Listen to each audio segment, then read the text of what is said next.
So, Alan, how did you come to this? Because I don't want to say a lot of people, I would say most people in their life never really engage or take the time to be introspective, truly introspective, or consider spirituality. And I'm not talking about religion, I'm talking about, the true spiritual self-consciousness, the higher levels thereof.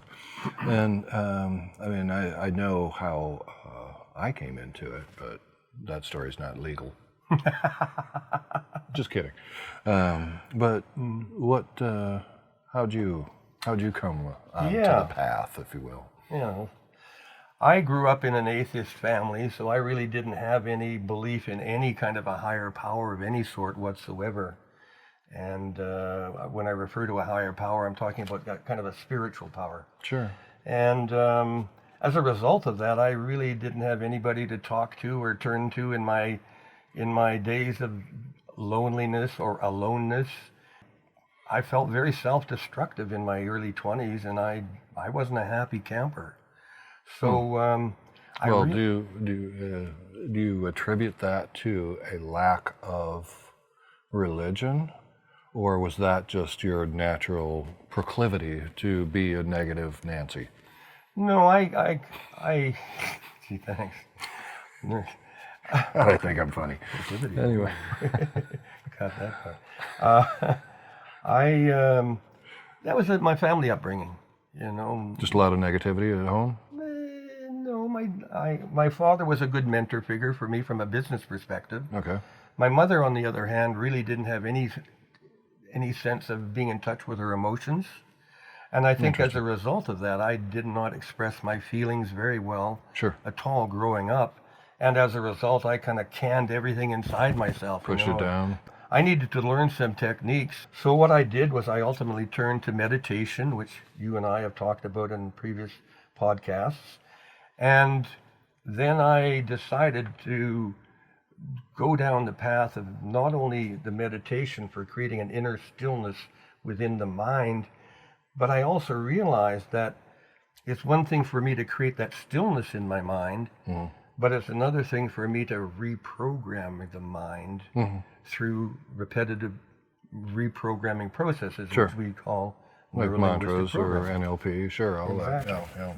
We all come to our path, or in this setting we'll call the path, in our own way. It's a very unique thing. Honestly, when you say when you were saying that you had a atheist or agnostic family, atheist. Honestly, it's like, wow, good for you. You don't have to erase any nonsense that may have paralyzed. Because a lot of people suffer from, what they were taught as children, guilt trips and so on and so forth. Even religion, too, can create a program that may be not conducive, Not just atheism. Right. So, yeah,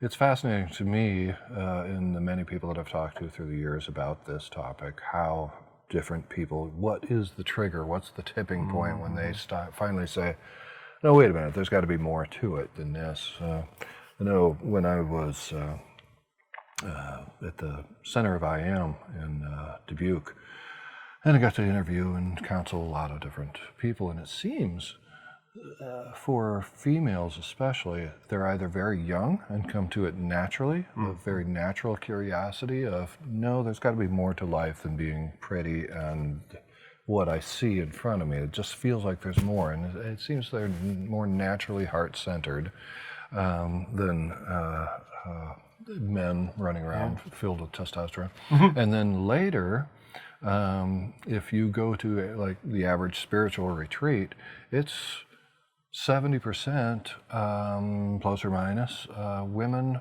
that have had children, they're grown, they're gone, and now they're saying, what's the meaning of life? Wait a minute, I thought my meaning was to be a mother, but now that title doesn't apply anymore because they're gone, so what am I?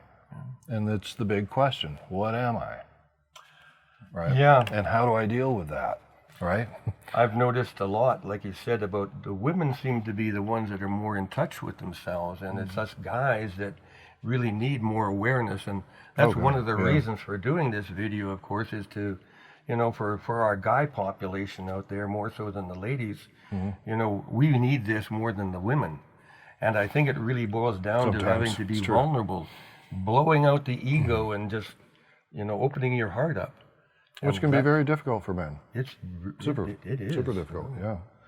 But I must say that once I became more vulnerable and had the ability to forgive myself. Open your heart first. Got to do that, right?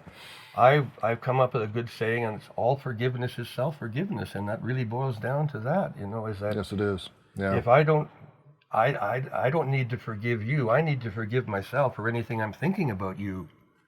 For instance, yeah, exactly. As an example. Yeah. Yeah, it's very true. That's the crux of how we came to this, at least a short version of it.